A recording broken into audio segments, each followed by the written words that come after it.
បាទសួស្តីបងប្អូនថ្ងៃនេះខ្ញុំនឹងបង្ហាញបងប្អូនពីរបៀបនៅក្នុងការយករបាយការណ៍ពីការលូតលាស់របស់មាន់ឬក៏យើងនិយាយពីដឹងពី SCR របស់ចំណីជាងបងប្អូនអាចមើលតាមរយៈវីដេអូនេះម្ដងមួយហើយបងប្អូននឹងទទួលបាននៅចំណុចពិសេសឬក៏ថាមេរៀនពិសេសមួយនេះបងប្អូននេះគឺជាកូនមាន់ដែលទើបតែដាក់ចុះវាមានចំនួន12ក្បាលអញ្ចឹងខ្ញុំយកកូនមាន់12ក្បាលនេះយកមកធ្វើការពិសោធន៍ជូនបងប្អូនទាំងអស់គ្នាហើយខ្ញុំសូមប្រាប់បង្ហាញបងប្អូនបន្តិចថានៅក្នុងការយករបាយការណ៍នេះតែយើងត្រូវការអីខ្លះទី1គឺជញ្ជីងថ្លឹងគឺវាសំខាន់ណាបងប្អូនហើយវាមានពងទឹកវាមានថ្នាំជក់ថែសុខភាពមាន់ហើយចំណីបំពន់កូនមាន់ពិសេសនេះខ្ញុំយកមកសិក្សាហ្នឹងគឺប្រូតអ៊ីន 22% ហើយនេះថ្ងៃនេះគឺថ្ងៃទី3ខែ5អញ្ចឹងមានថាយើងតាមការលូតលាស់និង SCR របស់មាន់អញ្ចឹងចំនួនកូនមាន់នេះគឺ12ក្បាលណាបងប្អូនណារបាយការណ៍គឺយើងយករៀងរាល់ម៉ោង6ល្ងាចហើយយើងអត់ប្រើមេអត់ប្រើអំពូលកម្ដៅទេបងប្អូនឃើញជាក់ស្ដែងគឺយើងដាក់វានៅក្នុងកេសណាគឺយើងចង់ឲ្យថ្លៃដើមផលិតយើងទាបហើយមាន់យើងមានសុខភាពល្អធ្វើបែបនេះល្អខ្លាំងណាស់បងប្អូនបន្តមកទៀតយើងប្រើចំណេញប៉ុនកុំពិសេសគឺ 22% ហើយប្រើឈុតថាសុខភាពមាន់ហើយអាយុក្រោមមួយសប្តាហ៍គឺយើងយករបាយការណ៍3ថ្ងៃម្ដងហើយអាយុមួយសប្តាហ៍ឡើងគឺយើងយកមួយសប្តាហ៍ម្ដងហើយអ្វីដែលយើងមិនអាចខ្វះបាននោះទៀតគឺនេះបងប្អូនថានេះគឺថាចំណីថងនេះដើម្បីយកចំណីដែលនៅសល់ហើយគ្នាបនេះគឺទុកចងសម្គាល់រឹតជើងវាសម្គាល់ថាតើកូនមាន់មួយណាអញ្ចឹងបងប្អូនចាំមើលខ្ញុំទាំងអស់គ្នាណាបងប្អូនមុននឹងយើងដាក់វាចូលខ្ញុំបង្ហាញបងប្អូនខ្ញុំសូមវាយគ្នាបនេះឲ្យហើយសិនណាដើម្បីងាយស្រួលសម្គាល់របស់វាជាទូទៅនៅក្នុងការធ្វើការតេស្តពិសោធន៍មាន់យករបាយការណ៍គឺគេយកធ្វើការចាប់ដោយចែកដន់នេះយើងអត់មានកំណត់ថាមាន់ណាទេប៉ុន្តែអានេះដែលខ្ញុំចង់បង្ហាញបងប្អូនពីរបៀបយកគោបំណងមកខ្ញុំចង់បរៀនបងប្អូនឲ្យចេះយកអញ្ចឹងយើងយកមកសបុកយកទាំងអស់នោះយកមកសិក្សាហ្មងតែបើមាន់គេរាប់ពាន់បងប្អូនគេគិតថាបើមាន់រាប់ពាន់រាប់ម៉ឺនទៅគួយយកមិនគឺនៅក្នុងវងអាយុសត្វតែមួយគឺគេចាប់វាដែលចែកដន់ហ្មងគេថាយកប្រមាណភាគរយគេចាប់មាន់ប៉ុណ្ណឹងយកមកថ្លឹងហ្មងអញ្ចឹងគេមិនមែនគួយរឹសទូចរឹសធំទេអញ្ចឹងអានេះល្អទៀតអានេះគឺទាំងអស់គឺយើងយកមកសិក្សា12គឺដឹង12អញ្ចឹងហ្មងនេះយើងខ្ញុំសម្គាល់ដោយកងជើងពណ៌ទឹកសមុទ្រអញ្ចឹងណាបងប្អូនណានេះឥឡូវខ្ញុំសុំពេលវាយកងជើងនឹងឲ្យអស់សិនបាទបងប្អូននេះថ្នាំដំណាក់កាលដបោបងប្អូនហើយថ្នាំនេះគឺវាសំខាន់ណាស់វាជួយឲ្យកូនមាន់របស់យើងហ្នឹងផ្លោះរឹងមាំហើយសំខាន់ហ្នឹងគឺ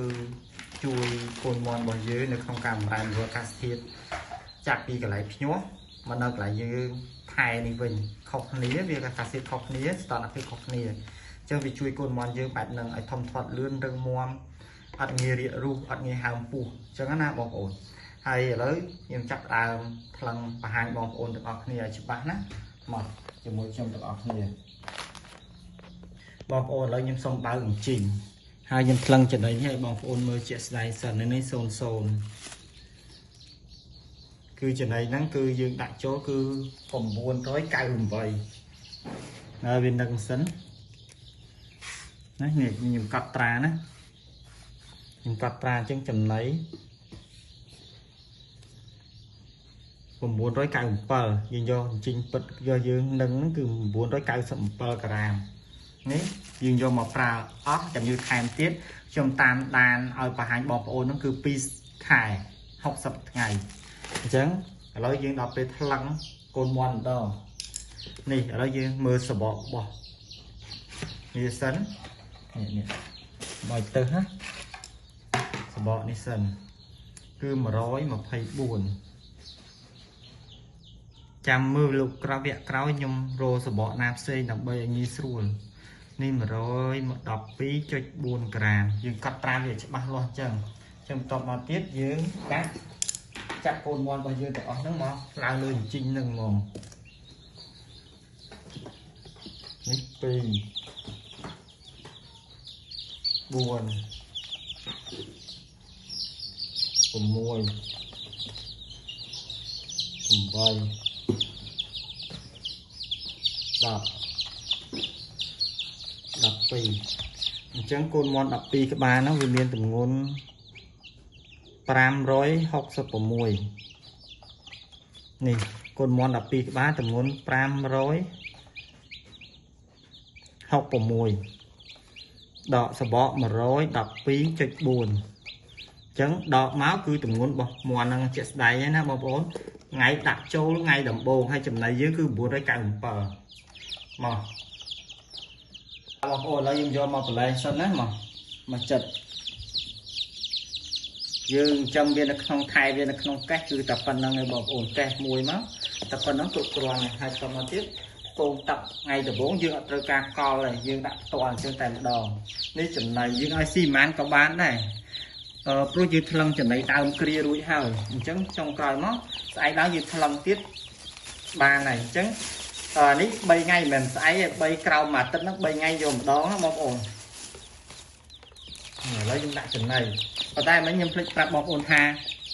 ចំពោះកូនមន់ណាវាងាយខូចជើងណានៅពេលដែលបងប្អូនទិញខាសនេះមកបងប្អូនកោសវានេះឆូតវាដើម្បីឲ្យមានកាឡាកែជើងវាណាដើម្បីឲ្យខូចរៀងខូចដំណើររបស់មន់ណានេះបងប្អូនដាក់វាអញ្ចឹងមកអញ្ចឹងប៉ុណ្ណឹងវារួចជាការស្រេចហើយចំណៃហើយនឹងទឹក